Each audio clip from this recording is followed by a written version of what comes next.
All right. I'm going live now. Give it about 2 seconds. Hey, what's happening? You're live with the Toe Bugs. I'm here with Nathan Lunday, Lucas White, and Steve Lauten. How you guys doing? Good, Nick. Well, Lucas has been building a house in his garage, he said.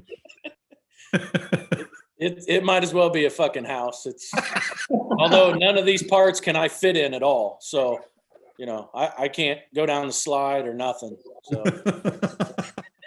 I guess that's kind of good at one point, but yeah. Hey man, you ought to at least be able to enjoy the spoils of your labor, you know. I will by letting her go and get out of my hair and go play. There you go. Go play outside. Yeah, so I was in here, you know, building it, and I set my fucking alarm so I wouldn't forget about it. So. I'm rebuilding my house right now from the flood in February. Yeah. I've got we're fighting with our insurance adjuster. The ice storm fucked up my pool in a bad way. Usually pools we got aren't an adjuster that's new and he doesn't know anything about swimming pools, and he won't send an inspector out here. He wants my pool maintenance guy to, you know, tear everything apart and send him all these pictures and everything. And we're all like, man, why, you just need to come out here and see it, you know? I mean, if you don't know what you're looking at, what is a bunch of pictures going to show you? Turn the damn system on and you can see water spewing out everywhere, you know? And we had 72K in damage due to busted pipes in the attic, and did a video inspection with our insurance adjuster, was on the emergency disaster team out of Colorado. Yeah. They never even walked the house and paid 72K. Wow. wow. Oh. Hey, we got Carol Burgess and Nick from Death Like Reviews in chat. How are y'all doing? It's a full house. Hey, I'm hearing like some feedback. One of y'all got something, sounds like maybe a video playing. It got better. Whatever. It was Nathan. Is Nathan? Well, he muted himself. Well, now you're muted completely, Nathan. Yeah, so did that help any? It did when you muted. Yeah, I think that's, right now it sounds good. Yeah, it's good. My fish aquarium. I'm in my wife's office and she has a fish aquarium, makes a little bit of noise. Oh, that may have been it. Hey, thanks, Nick. I appreciate it. Thanks for turning that aquarium down. All right, so we always start off the show with what boots are you wearing? So I'll start. I've got on Hondo 2645 rough outs. Sweet. One of my favorite pair. You know, I was working. You know, I was working, so I got some Red Wing 88 inch mock toes. There you go. All right, Nathan, what you got, man? Well, I'm gonna disappoint y'all this evening. I have on my flip flops, but this is what I wore today. I wore my Osuna Sharp. Okay. Love those. Hey, what, you know, the flip flops go with that hat that you showed up wearing. I'm telling you, man. Hey, this is Texas. He ain't got flip flops on. He's got those Crocs with spurs, dude. That's right. Yeah, no kidding. Steve, what are you wearing today, man? I wore my Tex Robin elephant with the cactus on them all day. I'm not wearing boots right this second. I could go grab them and show you, but I'm not. They're not on my feet right now.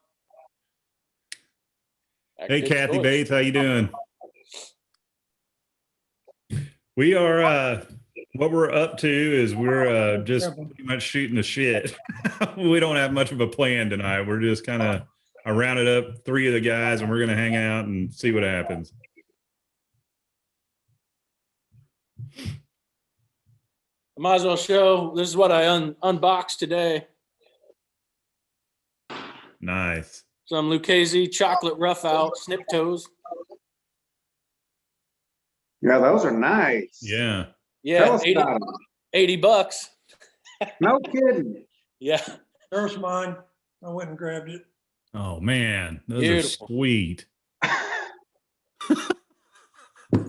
Now, those are insane. All right, Yeah. way to make us all feel like crap, Steve. I'm glad I just showed mine before. You can't follow that. Yeah, my wife says I'm a boot whore. Yeah. All right. Well, I probably should have told you before you got up, Steve, but I want to see those Arditi customs you got recently. Those gators. I will, not tonight, but I'll show them to you. Yeah, Okay. Those things are awesome. yeah, I got them in the hornback tail and hornback head cut too. Two versions. Yeah. They turned out great. I'll have to broadcast from my office. That's where I keep on my boots my wife doesn't know about. There I you know go. the feeling. So she doesn't hear me. Hey, I know the feeling. I've snuck in more boxes into this house than I can even count, Yeah. whether it be firearm related or boots related or whatever other hobby I'm into at the time. Yes, sir. Guilty as charged. So we want to talk a little bit about toe bugs. Yeah. One thing I wanted to mention is a lot of people talk about toe bugs, but then there's the side bugs. You see my little bug there on the side from Tex Robin? Yeah. Yeah. That's different on a lot of manufacturers and what they do. Then there's the ear pull bugs on the ear pulls too. That Mhm. helps identify a lot of different boot makers and how they differ from one maker to the next. Right. Very It's nice. not something you see on production boots, really. It's more of a custom thing, in Yeah, my there's experience. a guy that had been posting a pair of new JB Hill boots, and I pointed out to him that his boots has that star on the side, and also up on the ear pulls, if he doesn't have the JB Hill Concho, he has the star sewn on, and I guess maybe some of the custom boot makers started that tradition, but T.O. Stanley was pretty famous with his T and S on the sides. Hmm. Yeah, for sure. Nathan, you got any with the bug on the side like that or the ear pulls? Well, these Osunas, he doesn't really have that as his characteristic. His is more the way his stitching is. And Yeah. if you'll notice the pairs that I have, they all have like kind of similar stitching. Although he offers other patterns, but I think that this is more of his, his favorite type. But if you hang on a minute, I got a pair I'll go get and I'll show you. Okay. Yeah, one other thing is we haven't really talked about is even if you look at the vamp and how it comes up right Mhm. there on a lot of boots. Like Rios and Mercedes are pretty famous because they're punched out around that. That's an easy way to identify a Rios boot. And then, Tex does this little loop right there, even on the vamp. Mm-hmm. Mark Dodson asks, isn't there a strange name for a medallion on the side of the boot?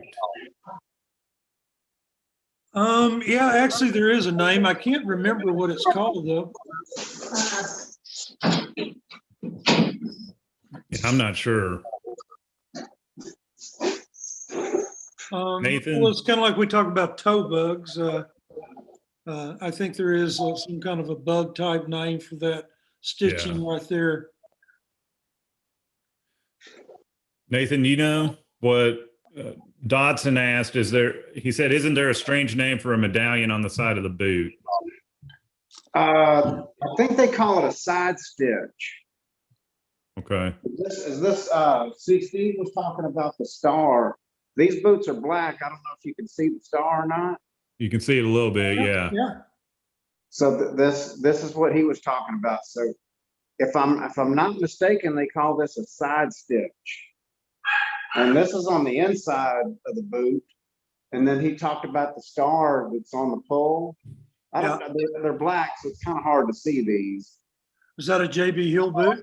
This is a JB Hill boot. Yeah, there you go. There's the star on the ear pull and on the side.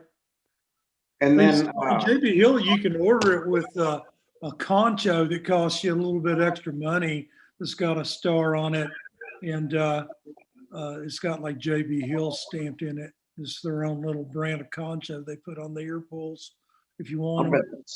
I bet that's nice. And Loveless had that was kind of his signature, was the three little drops on the pulls. You know, like Steve said, it's a real good way to identify those makers. We had kind of done some little fancy stuff like that. Mm-hmm. These are, believe it or not, these are armadillo. I remember you showing those to me. That's crazy. Yeah, that is crazy. Yeah, but he was right about that T.O. Stanley, you know, T.O. with those signatures. But Bryant come across a pair the other day that were early T.O.s, anteaters, before that he started putting that stitch on the side. Oh, yeah, I've had T.O.s that don't have them. You know, Yeah. you don't see it 100% of the time on his boots. That's it's like really some interesting. of his had that little red inside the boot stitched TO deal. Some of those, his boots don't have those either. So it just varies during the production period of when they were made. Nathan, Mark Dodson said that's got to be the loudest aquarium in the world. I probably ought to mute it until I'm ready to talk. Huh? I don't hear it like it was. No, it's not as bad as it was. You don't have to mute it, man. He's got dolphins in there jumping around. Yeah, we got to hear you laughing when you're not talking. So, So Lucas, what's put you out in the garage tonight? Well, like I was telling them earlier, my 3-year-old daughter had a birthday Sunday. Uh-huh. And my wife frequently visits Zoolily. And Oh, yeah. they had some special deal for, you know, it was outrageous amount of money for this big giant play set. It's got rock wall and a fucking circle slide and swings and a kitchen built into it. So I was out here assembling. Yeah. Because it's snowing right now. So where I couldn't are really you get at? outside and do it. What's that? You got a little Texas on your shirt there, but you're not in Texas. No, I'm in northern Michigan. Okay. So We're yeah. glad you haven't forgotten your roots there with that. Well, you know, this was our host. You know, this is his sweatshirt. So I see. that's I my got logo. it yesterday in the mail. Okay. So anyway, I'm out here building. So I set the timer on my phone so that I could just flip the computer on and join you out here while I Gotcha. was working. So Tell him how long the instructions said it takes to build that thing. yeah, it takes 3 to 4 guys, 20 hours. Oh, yeah. That doesn't surprise me. And I got me. Yeah. So you'll be out there for a week and a half. So I figured I can build whatever I can build in the garage and then just carry everything out and assemble it. Yeah. Is this an outdoor play set? Yeah. Yeah. It's cedar and, you know, all this other. I had my son put one of those together, and I was Fancy bullshit. astounded by how much it cost. He thought he got a good deal, and it took him a couple weeks to put it together. And I think he spent $5,000 on it just for all the materials for it. It came as a kit. I bet you it's $10,000 now with the price. Yeah, probably. I mean, this one was right around the 2,000 area. Yeah. You know, but I feel it's strictly residential. It's not, you know, made for parks or anything. It's not that big, but yeah. I feel for you, man. I remember my wife and I almost got divorced over me trying to put together a kitchen table one time. I won't go to IKEA. And fucking bunk beds. Yeah. Yeah. I like all the projects you have to do on Christmas night to assemble stuff for the kids. Yeah. And that starts at 10 o'clock, you know? Mm-hmm. Oh man. Lucas, how big's your garage, man?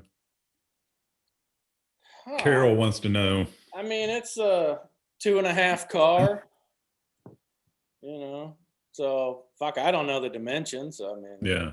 it's big enough to have my workshop in here and my golf club set up and both fucking cars and yeah.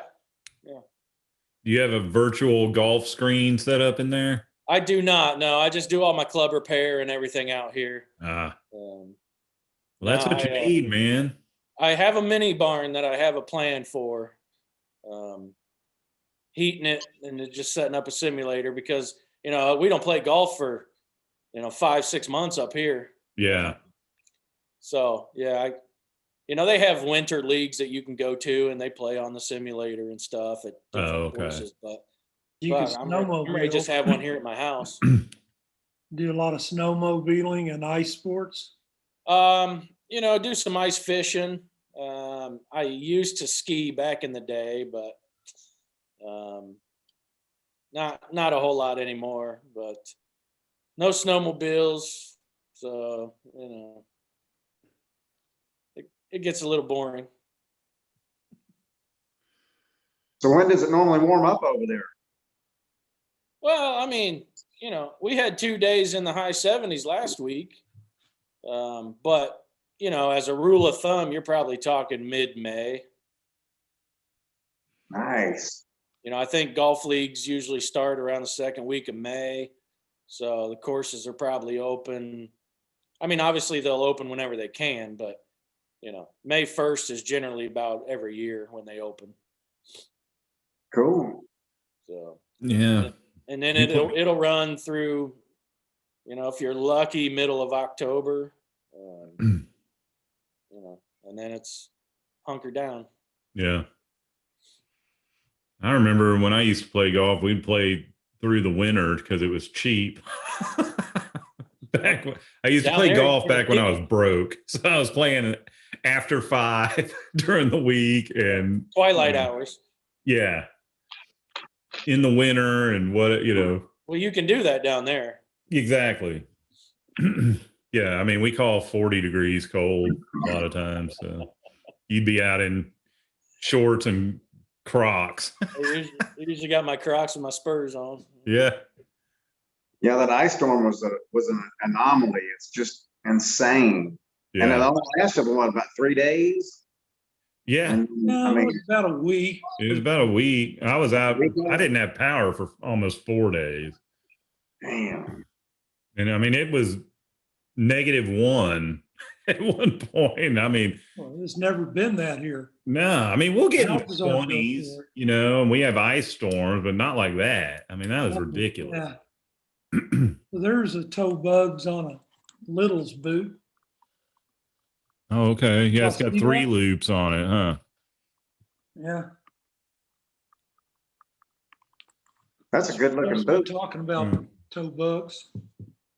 And they Does also it have do side some stuff stitch there on the pull tab. Yeah. Yeah.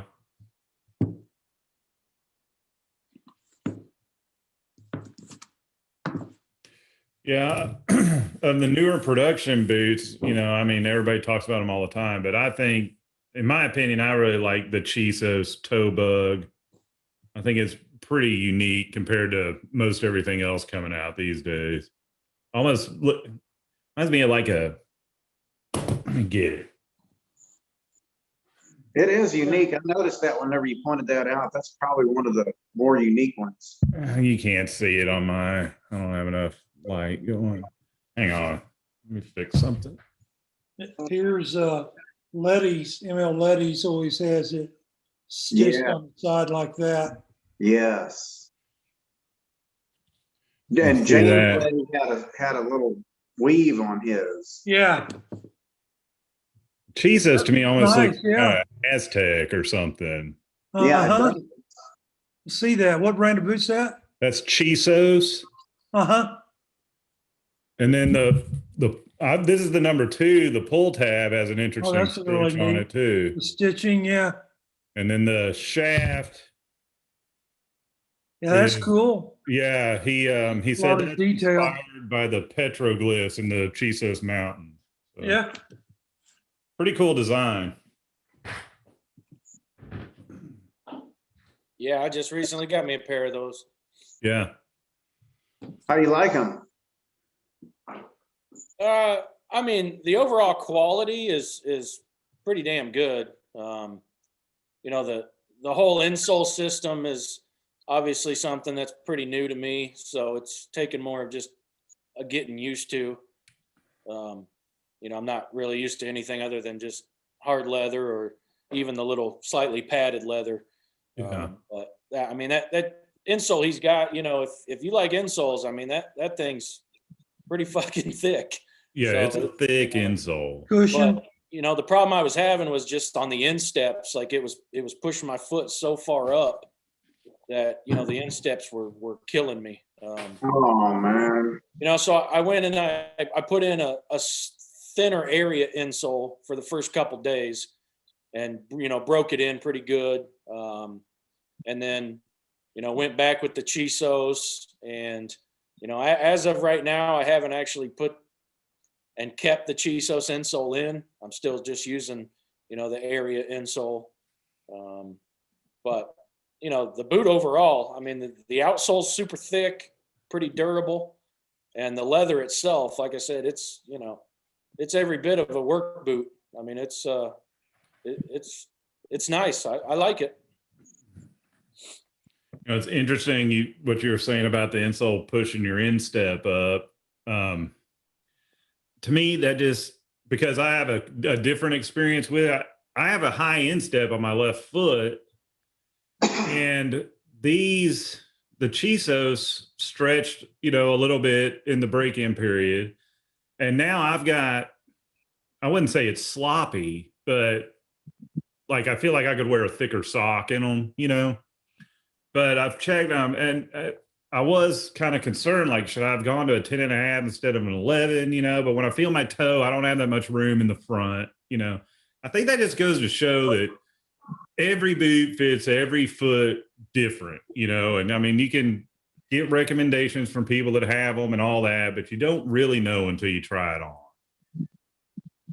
Yeah, I think that's something that helps support the concept of once you find a boot that fits your foot right, you stick with that brand. Absolutely. You know, fortunately, on custom, once they've got you measured up and stuff, you can get repeatable. But my experience has been is Lucchese Classics are very consistent. JB Hill. I mean, there's a lot of brands out there that you get pretty much the same fit every single time. Mm-hmm. Yeah, which is why most of my stuff you guys see is just Lucchese, because the 10.5D just seems to, you know, fit no matter what. Yeah. I've heard some of the newer Lucchese's in the maybe the 1883, the ones made in Mexico, fit slightly smaller than the classics. I don't have any, so I don't know. I can tell you the Lucchese San Antonios are definitely about somewhere around a quarter to a half size smaller than the classics in the way they fit. Yeah. And you'll run up against, in some cases, I know I have trouble getting your foot through the shaft on the older San Antonios. Once you get it in the boot is okay, but the shaft diameter smaller. I see questions on the forums all the time about what to do about that. Yeah, I've got a pair currently that's kind of like that. It's not so bad I can't get my foot in it, you know, but it's definitely tighter going on. And then once I get them on, they're perfect, you know. But that's another thing, you know, Will from Chisos, I was talking to him one time months ago about, you know, fitting the boots. And he said, you know, the thing is, you can tell people, you know, hey, I think you should get this, or you should get this, or every boot's supposed to fit this way or that way. But he goes, you know, one person can come in and say that's the best fitting boot ever, and the next guy's going to say it's too tight, and the third guy's going to say it's too loose. You know, he said customer's king. Everybody, you know, I know like Nathan and I like them a little looser than a lot of other people like them really tight on across the top of their foot, and I can't stand that. I got to have them. It pushes down on that nerve that goes across my arch. Yeah, I don't like that. But, you know, some people want them really snug, and I think just, again, it's different for every person. That's another thing that if you've read Sam Lucchese's book, somewhere in there it mentioned that most people buy their boots too wide and too short, both. And, that's why I've kind of, on some of my boots, I'll go ahead and in Lucchese use a 15B instead of a 14D, and it fits well. Yeah. Just don't see B sizes out there as much, and especially the large sizes, if you can find large sizes at all. It has to be almost impossible to find a size 15. Yeah. I Hey, can go months and months and months on eBay, and there's absolutely nothing in a 14D or a 15B or even a 15D that's like, ooh, I gotta have that, nothing at all. That's a blessing and a curse, I guess. That is. That's why I have so many custom boots. It's just because that's the only way I can get something new. Yeah.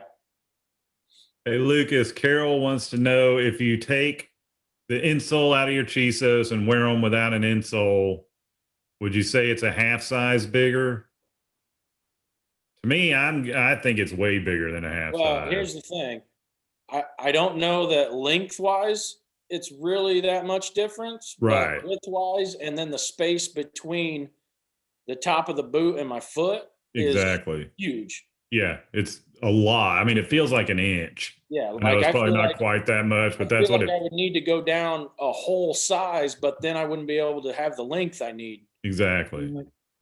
On the Chisos, if you take out the insole, what's under it? It's a hard leather. The hard leather with nails showing. There's no, a lot of them you'll see that they have that little bit of heel cover on Right. covering the nails, but this one's just completely hard leather with nails. You see the nail heads. Yeah. If you look here, Steve, there it is. I see. Yeah. Okay. Yeah. And I mean, it could be worn like that, but he didn't design it to be worn like Is that. that what you just showed? Is that hard leather? Yes. Okay. So it's got kind of like a leather footbed. It's just not the traditional lemon wood peg one. Right. Yeah, it's you could wear it like this, but like Lucas was saying, it's not the length, it's this boot The is height built between the taller to footbed, accommodate that insole. between the footbed and the arch. Yeah. Yeah. Because that insole's so thick, that's the way they were designed. Because Yeah. otherwise, It's kind of the They have to opposite. design it that way if they're putting in an insole. Sure. correct. Yeah. Because if you made it to wear without it and then you put the insole in, you wouldn't even be able to get it in. That's One kind thing- of what you were saying about that Bandera from Tacovas, is it was almost like it was made to not have the insole, but then they shoved an insole in. Correct. Yeah. I wonder if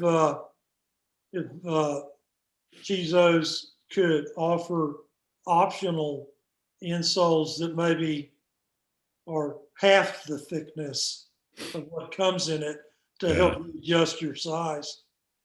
Yeah. Yeah. I I know. don't know how Will does the actual insoles, if they're all just, I don't know how they make them, but if you get technical, I can actually feel my left insole is thicker than the right insole. And it's not much, but if you get the micrometer out, you can actually see there's a difference on there. Well, there's some variance in the insole itself. Yes. And your feet can feel that. Sure. Like my left one, the instep pressure is a lot more than it is on my right. It is what it is. I mean, I don't think he just sells the insoles where I could get a different pair. The top of my arch in some ways seems to be the most sensitive part of my foot as far as the nerves in it and comfort. Yeah, I think I'm the same way. Like these Hondas I'm wearing. Like here's a perfect example, Lucas, about how I had an opposite experience with the Chisos. You said those Hondas you bought fit you really well, right? Yeah. Yeah. See, mine were too tight when I got them, and I had to wear them around and stretch them. I mean, not a ton, but it was just a little too snug for me, and I attribute part of that to the old school channel welt construction, because look at if you look at this boot from the side, you can just tell that it sits lower pretty much all the way around than if you compared it to this Ariat here. I mean, even the toe box is, I don't know, it just, in person, you can really tell the whole thing, like right here. It looks like it's got a spur shelf on it too. Yeah, it does. But like, if you measure this distance here compared to that on this Ariat, I mean, it's a half an inch difference. Yeah, but you're also talking apples and oranges right there as far as, production. Well, I know, but I'm just saying it sits lower, and that is making it tighter on my instep, I believe. Okay. After I've worn it around a lot and it stretched and formed to my foot, it's perfect. But when I first got it, it was kind of uncomfortable. Yeah. The ones I got, I'm really liking. They're just that traditional feel, Oh yeah. And I mean, I love them. It just took a little bit of break-in time for me. yeah. Even full leather insole boots still form to your foot. They're going to fit different a month after you wear them than they do when you first put your foot in them. Absolutely. Yeah, that's the best part. Yeah. Yep. It's like, every single time I go to put them on, they feel a little bit better. Yep. Those Hondos, they look really good. And I like that guy's explanation about the welts. Mm-hmm. Yeah, he took a lot of time and made a really good presentation with you. Yeah, Phil's a great guy, man. I'm super impressed with mine, and I tell you what, for the price I paid for them, brand new on eBay from a seller out in New Mexico, I mean, it was like $95. Yeah, there's times you land something that's just the deal of the century. Yeah, it was just, I mean, and I would rank it up there with pretty much all the others I got as far as quality. Yeah. Yeah, I mean, they're great. It's a traditional cowboy boot. It really is. Aside from, to keep up with the times, they've made a lot of square toes and stuff, but the construction of it's the same as it's always been. Yep. Yeah, Nathan posted some pictures of his blackjack elephants. Yeah. And I was talking to him about that. As far as I'm concerned, if you're looking for a Lucchese classic type boot for about 35%, 40% less, that's the way to go. Yeah. They don't got any corners on their boots. Yep. I'm really wanting a pair. I'm kind of convincing myself to save up for a pair of blackjacks. I'll tell you what surprised me about those is, Nathan mentioned they were like 15 years old. Yeah, they look new. I was, I guess, I'm not real old anyway, but I guess I wasn't thinking they were square toeing it back then, 15 years ago. Oh yeah. In Texas, they were. Okay. Oh yeah. Yeah. That's why some people keep saying it's a fad. And I'm like, well, it's the longest damn fad I know of. The original cowboy boots. I mean, it could end tomorrow. I don't know, but it's been around. Yeah, long time. All those original cavalry type boots and stuff, a lot of those were square toe. They didn't have the technology to make a tapered toe, of any kind. And there wasn't a left or right boot. Right. But yeah, the double stitch square toe has been popular in Texas for quite a while. It has been. I wore these traditional round toes because this is what Lucchese Classics offered for a long time, and this was vogue, was fad or whatever. And I remember I went into Cavender's and I seen my first set of square toe with a double stitched welt. I was like, man, that's a pretty good looking boot, And I asked the guy, tried it on and stuff, and I'm thinking that's been 2005 was about whenever I first started seeing them come on the scene. But they may have been there before, I don't know. But I'm talking about, the square toe with the double stitch welt. Yeah. And I bought that first pair from Blackjack. My wife actually bought me a pair of gator bellies, and I put them on and I wore them for a little while. And I was like, man, and then it just kind of one pair after the other, and then I had this whole big batch of them, But I love them. Yeah, I love them too. I mean, I will tell you, comfort wise, it's pretty crazy. As much as my eye likes seeing something else, when you put them on, it's so comfortable. your toes, they start doing this. You're like, oh man, this is where it's at. Yeah. So that's why I keep buying them. Just they're so damn comfortable. Yeah.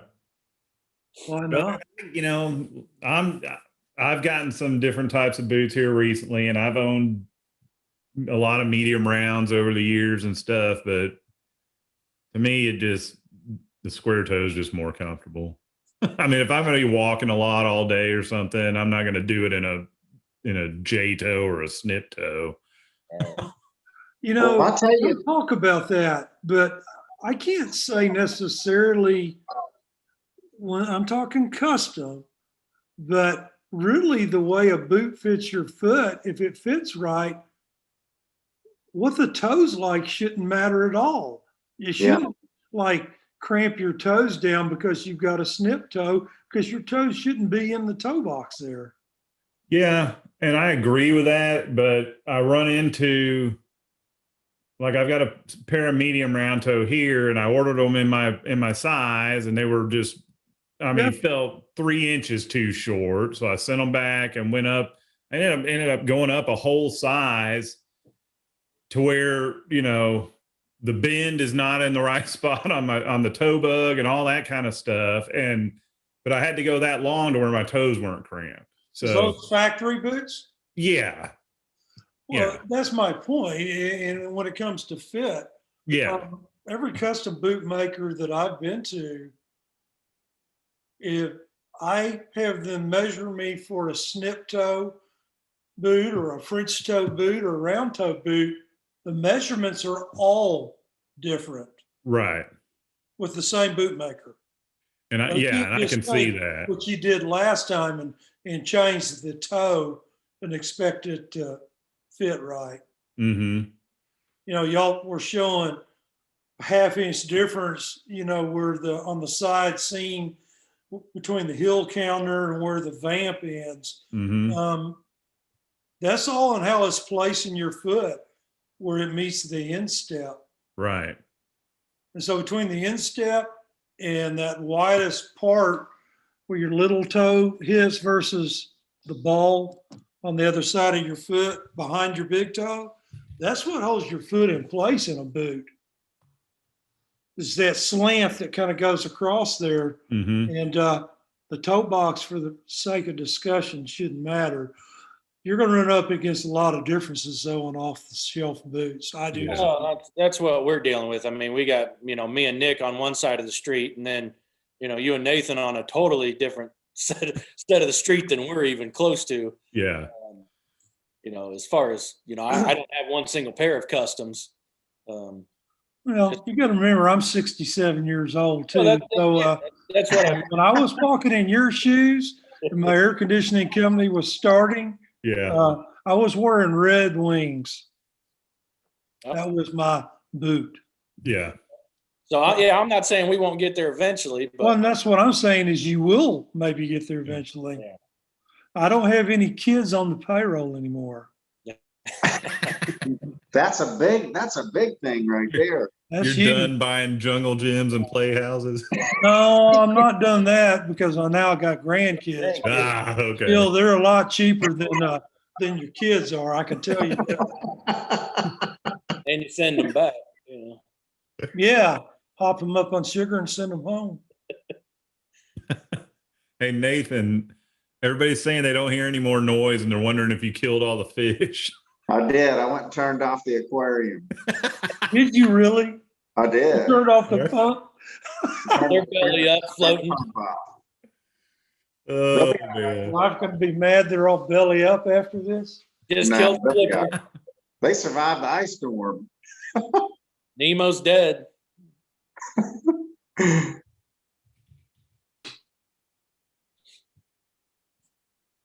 Yeah, we were talking about those toe boxes and what Steve had talked about there. I don't know. Osuna, he put these together for me with the little 3/4 underslung, and I'll tell you what, this is probably. I'm going to say I bet this boot is more comfortable than my square toes. It just the comfort on this thing, it's out of sight. Well, one other thing that varies a lot, let's talk about Blackjack for a second. I don't know if y'all have ever ordered a pair of boots from them where they made it the way you wanted, but I think it's $100 extra. You can get a leather toe box from Blackjack. That too changes the way the boot fits and feels. Oh yeah. Elastic. Sure. Elastic's a lot thinner toe box than a leather toe box is, regardless of the shape. Yeah.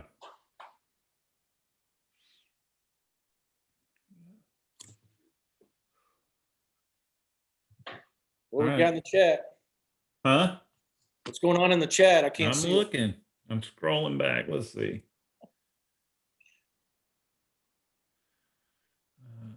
Mark Dodson, he's Dodson wants somebody, I'm not sure who, to get the 3X toe.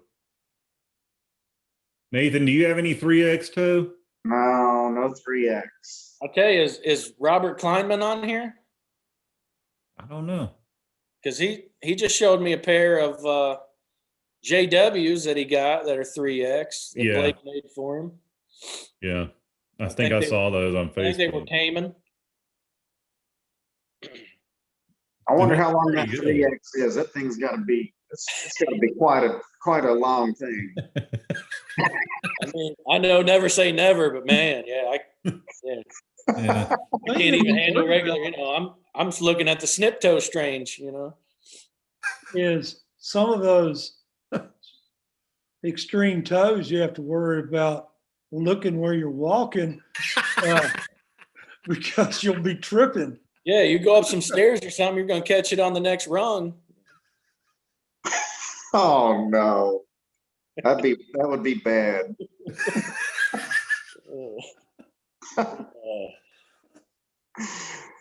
That would be hard to explain to the insurance company. How did you fall down, sir? Oh man. All right, here's a good question. Carol wants everybody to give what your favorite toe shape is. Nathan, go. I don't have one. I like them all, You like them all. except for the three. I can't say I don't have a 3X, but I like all. I pretty much like all of them. I'm good with. Yeah. What about you, Lucas? Oh, I'm definitely the Lucchese 7-toe or the narrow square toe. Yeah. It's like a 7/8 inch box toe, or they call it. Yeah, that's my favorite. Yeah. Steve, what's your favorite toe shape? I'm going to say the not necessarily snip toe, but either like on the Tex Robin here, that's like maybe a inch and a quarter to an inch and a half, something like that. Where still, I like it where it has a little slant, Yeah. going in. I love French toe on Lucchese. Yeah. If you find them.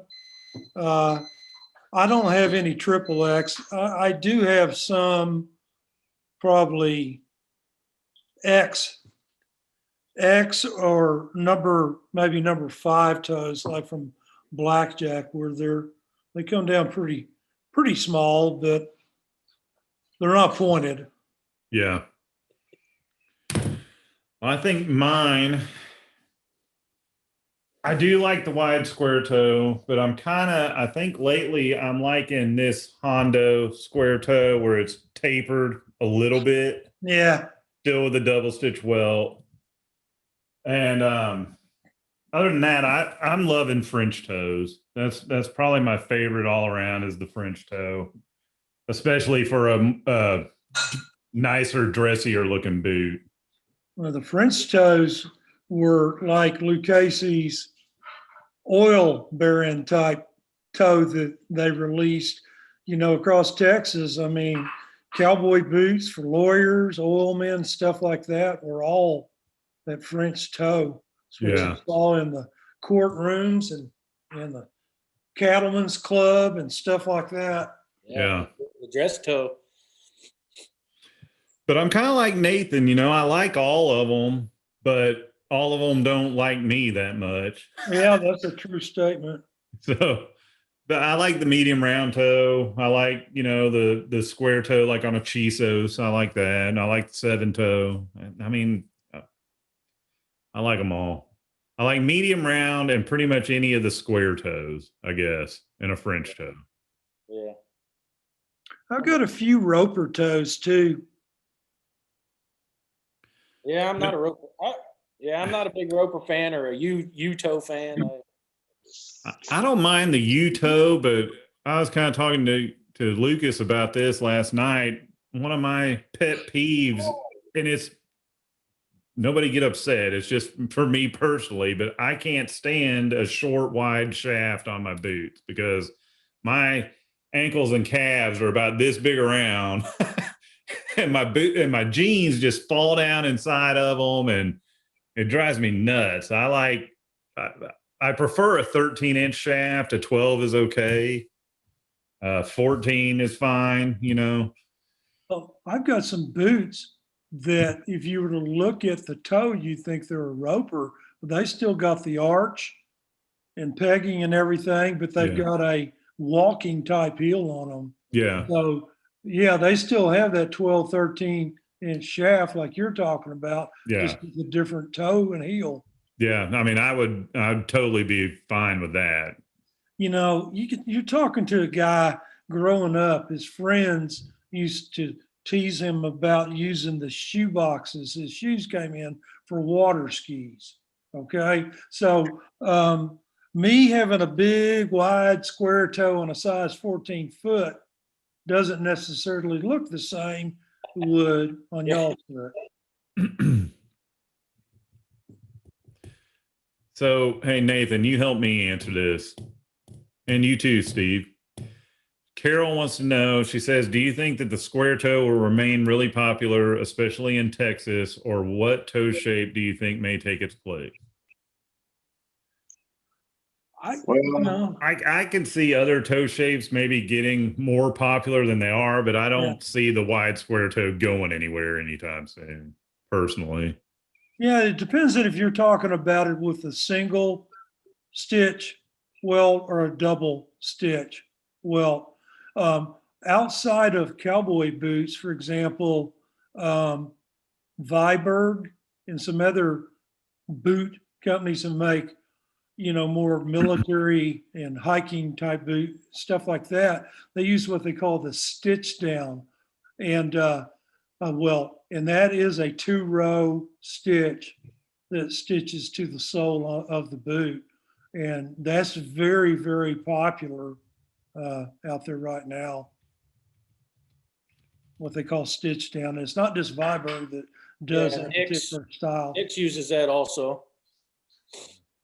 Nick's here, and Resto, Nathan, you can attest to this, but rodeo is so big in Texas, and like they had the national finals rodeo here a few months ago, and we had the Mesquite Championship rodeo right up the road here that's real popular. And if you go there, I'd say 85 to 90% of the rodeo cowboys are wearing wide square toes. Yeah, that's what the boot makers are giving them to wear. Yeah, but it also kind of it reflects. It affects the masses on what they wear. Absolutely, because they're making the style statements, fashion statements. Yep. So. Yeah, I mean, it's like a chicken and the egg thing, kind of. Yeah. In the South area down here where I'm at, it's probably, they're trying to. I see them trying to introduce the 1-inch toe box and stuff like that here at a few of these retailers, but for the most part, they're all the broad square toe, double stitch welt, pretty much. Yeah. And I know the step down that Steve's talking about. I'm trying to think of the brand I seen that on that boot, but if I'm not mistaken, what he's talking about is that those welts will actually have two different elevations. No, And not for the one I'm talking about. This is Stitchdown.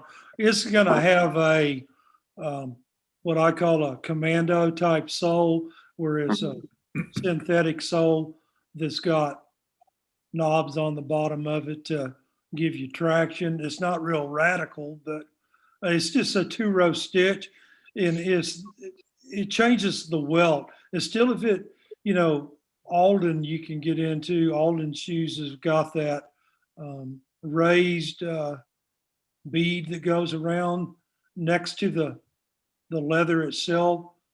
I can't remember what that's called right this second, but anyway, they do sometimes reverse welts and all kinds of different stuff in some of the other fancier dress shoes like Alden and Viberg. But the Stitchdown, the welt itself is flat. It's just got 2 rows of stitching. And it's a technique. Goodyear welt is what I was trying to think about. Most non-cowboy boots, shoes are a Goodyear welt. I mean, that's ultra popular, a Goodyear type welt. And the Stitchdown is not a Goodyear welt. It doesn't have that little raised ridge that's part of the leather welt that resides right there where the vamp. And you can feel it under your foot too. So like all my Red Wings are like your Goodyear welt, and Yeah, you can actually feel towards the outside of your foot where you're actually kind of standing on the welt. sure. Whereas those stitch downs, they come down and flare out Yes. to where your foot does not sit on that stitching at all. And for what it's worth, your time, go to Viberg.com. Viberg got their start making boots for soldiers in World War One, and have made the similar styles ever since. It's not real radical, Gothic type boot. Is pretty traditional lace up boot. Oh, yeah. It's really nice. Yeah, they're very big in the heritage market right now. Yeah, very big. that's nice. I seen one pair of boots. What I was thinking that Steve was describing that had actual 2 elevations of rows of stitching, and that was just the most unique boot I ever seen. I was like, man, they were outstanding. I don't know who made that boot. I mean, maybe Quadra made it. I don't know. It's, I'll thumb through there. I'll find out who that maker was. Viberg's based in Canada, and then you get some European Union elements going on some of these shoes out there too, and boots that could have some stuff you're talking about, Nathan. Yeah, that was pretty wild, man. I seen that. I was like, man, that is super unique. I've posted a little bit lately at looking at the welt itself and how it's crimped. In many ways defines how well of a made boot it is, because the amount of time they spend crimping that leather on the welt itself and the way they stitch it. So you're talking about your Tex Robbins, the way the little grooves are? Yeah, that. But I mean, even if you look at Lucchese San Antonio's in particular, they're every bit as well done as that. And even some of the T.O. Stanleys and ones like that, it's not exclusive to Tex by any means. Most of the custom boot makers are doing the same thing Tex does. Maybe a little bit of difference, but nothing significant. Tony Lama did that too on some of their boots back. I guess the black labels. They were beautiful boots. I've talked about it before. If you back up to the 1960s, the construction of boots was almost identical for everybody. I mean, you go back even to the 40s and 50s, there wasn't but Justin, Lucchese, maybe Tony Lama, and Justin. I mean, that was the boot companies. You know, Yeah. sure, there's the customs, but I'm talking about off the shelf boots. Yeah. And then all of those companies over the years have been bought out and have changed their production to meet what people are willing to pay for. And that's why you see so many options with what insoles are available inside boots now. That's where the big change is. That and also the shanks inside the boots. A lot of the shanks are not steel. They're a Composite. plastic material. I can't remember what it's called that makes the boot shank. Mm-hmm. I guess they're, they do all these, they cut all these little corners and stuff to, drive down production costs and stuff like that. Well, they're machine-made boots. Yeah. They can't do the detail on a machine that you do when you hand stitch a boot welt and stuff. They don't have people sitting in a chair with a hammer, hammering out everything to make it come together the way the better made boots are, whether they're production or custom. Mm-hmm. Well, I've seen over the years, I've had some of my work type boots that had toe bugs where the toe bug came unstitched from where. No kidding. On a work boot? Yeah. Yeah. I mean, that would have been a Justin or a Nakona or something like that. Okay. That was just, I wore for work. It had toe bugs. It might have been elephant. Okay. The hide didn't break down, but the stitching would, in some cases, come unstitched. Do y'all know what, when a heel counter falls apart, what's caused that? It's what they call it's been cooked too long. That leather heel part inside the boot there, if it's warmed up too much, it bakes it, cooks it, and that causes it to disintegrate over time. Wow. I've had a few boots do that. They were all off the shelves boot and do that, but the heel not the heel counter inside the boot would literally fall apart. It's interesting. All right. Well, guys, I'm going to cut it off here. I've got some stuff I need to go do, but I want to thank Nathan and Steve and Lucas for stopping by. I really appreciate it, guys. Y'all made it a lot more interesting than just me sitting here talking to chat like I did last week. It's good seeing everybody. Yeah, absolutely. It was a good time. Places. Yeah. We need to, we'll get the band back together again sometime soon. Yeah, it would be real fun. Let's get Angel back, and then all of us get together and have another good session. Yep, that sounds like a good plan. For future sessions, one thing that I'd like to talk a little bit about is when you're buying used boots, what to check out inside the boot, where your little toe goes and your big toe through that area, and look for cracks in that inner liner. Yeah. Yeah. That's a really good topic, Steve. Nick and I even kind of talked. We kind of talked about that a little bit. That would make a really good session. Yeah. Just one exclusively on what to look for, because that's a big deal. It's a big question for a lot of people. Yeah. How do I know how to pick out the right used boot? Yeah. And it's not easy if you don't know what you're looking for. Yeah. And honestly, it goes back to the person that was wearing those boots. If they use the right leather, it's going to hold up. But it's the fact that you wear them 3, 4, 5 days in a row, and you wear that same boot every week for a while, that leather inside doesn't get a chance to recover. Yeah. It breaks down. Yeah. A lot of people, they're really reluctant to buy used boots just because of that. But I don't know. I've had some really, really, really good luck out of Out of used boots, man. Yeah. I have too. I've got a lot of used boots. I mean, I've got as many used as I got new, maybe more. But it's knowing, looking at the boot, what you're buying in the first place. Yeah. And the pictures vary so much from one seller to another. No kidding. Yeah, them guys. Yep. All right. Yeah. We'll get together again and we'll talk about all that. I do think that's a great topic to go over. But anyways, thanks again, guys, for joining me. Thanks everybody in the chat. I really appreciate y'all stopping by. And we'll catch y'all on the next one. Thank you. Bye. Thank Take you. it easy.